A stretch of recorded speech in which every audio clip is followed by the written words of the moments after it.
If you look at it now, the 8 years contract, 7 years contract that you talk now, most of those players are on a low scale salary. They're trying to cut down now the likes of Lukaku. That's why they sold N'Golo Kante, who's on about £300,000 a week. They're trying to bring the average salary now to say about 150. I think right now, Lukaku is about the highest paid in that team, followed by Reece James. That's why they got rid of Mason Mount to United as well. They got it wrong in the first year by, signing 5 years contract and stuff like that with high salary. But now most of the salary is on a low scale now. And I'm sure there'll be so many clauses to the contract they sign with players now. But right now they're bringing it down. They got it wrong in the first place, but I think they're having a proper think now and a turnaround on things that they do. That's why they're more of into buying players around 14 million. They're not. If you look at this season now, maybe last season, they bought the likes of Caicedo and Enzo for 100 and something million, but they broke it down into several years. Now, if you say a player is 60 million, then they'll be like, no. All right. You get me? They'll be like, no.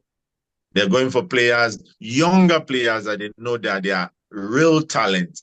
And they're looking for a solid Chelsea team, maybe with the younger players and a bit of more experienced players as well. They want a team that is going to win. And they are also buying players for onward sale.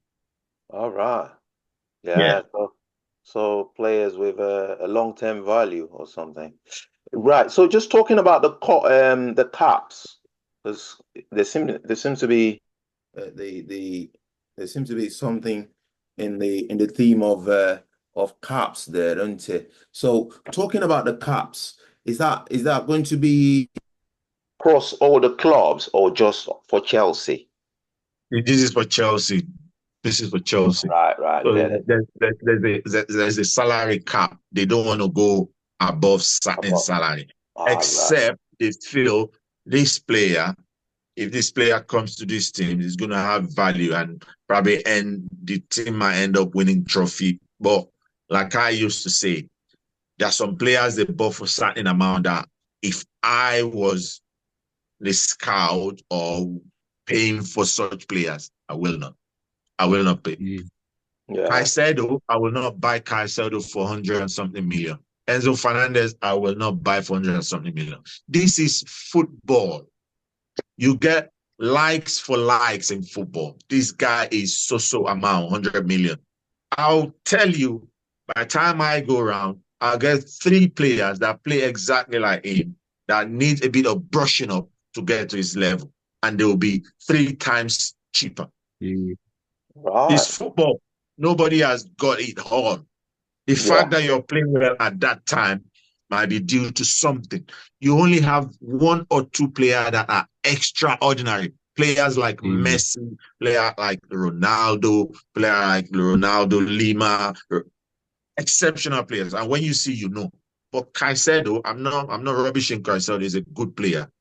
But paying such amount for Caicedo and Enzo, I personally will not pay that, honestly. Yeah. Well, don't you think the experience counts as well? Do you think it's just the agility on the field of play?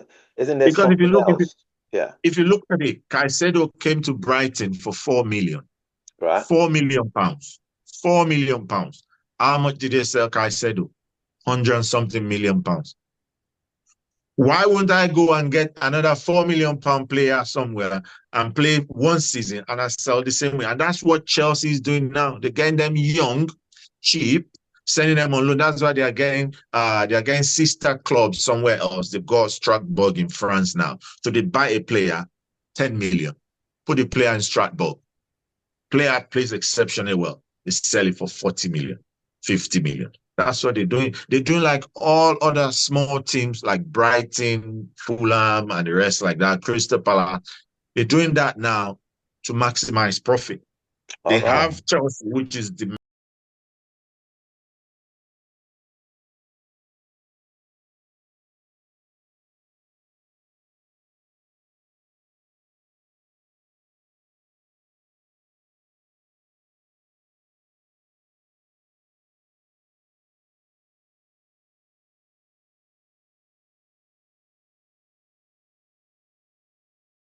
They're doing that now to maximize profit.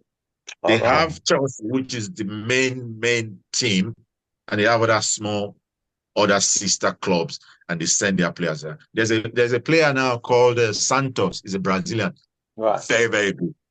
He's going back on loan again. I tell you, in the next 2 years, that guy is going to sell for 80 million because he's that good. And how much did Chelsea pay for him from Brazil? They probably pay about 50 million pounds, and he's doing really well now. So he's come back for preseason, but they're still sending him back to France to Strasbourg. Give him 2 more seasons. He's going to be really good. He's going to be in the likes of Caicedo and the rest like that. Yeah. Yeah. Okay. Right. So the next topic is on a guy called Amadou Onana. Right. So Amadou Onana, Manchester United made a late failed attempt to secure his signing. Now, do we think Manchester United dodged the bullet there, or do we think that, it could have been, what do we know about this player?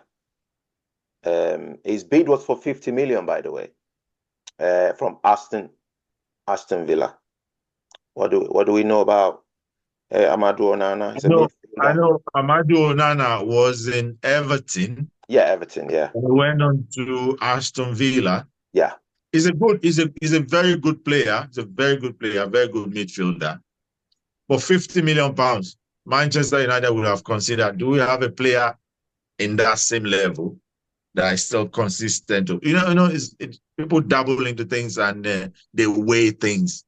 Do we have a player in that class who's the midfield that can still, if we can still bring him up to that standard?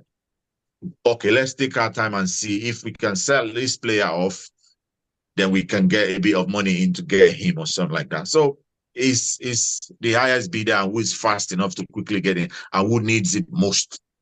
So I wouldn't say United made a mistake. No. Because United, if they want something, they will go for it straight away.